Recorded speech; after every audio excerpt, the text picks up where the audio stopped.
Magandang tanghali po. Lechong manok, baliwag po yung itetest po natin today.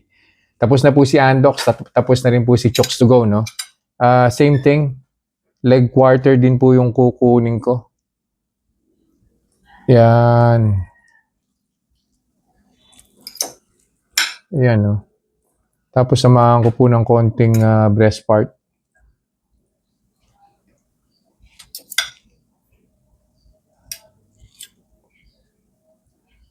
Yan, ayos. Wala naman pong flavor si baliwag, nag-iisa lang po yung lechong manok po nila doon, no? Of course, i-measure po natin to via the Otay CGM. Ayan po. So, kainin ko na po siya. Tapos, babalik po ako after siguro 1 hour, 1 hour and 30 minutes and we'll see kung meron po ba itong epekto sa blood sugar.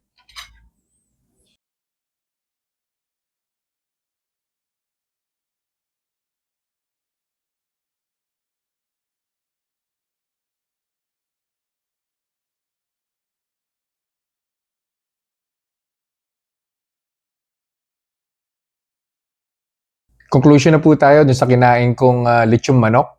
That was 1 hour and 20 minutes ago, no? Baliwag po yung brand niya. Nag-start po yung blood sugar ko 81. And then on the first hour, umangat po siya. Nag-90 po siya. Plus 9 po. And then after 5 minutes, nag-92 po siya. Yun na rin po yung peak, yung 92.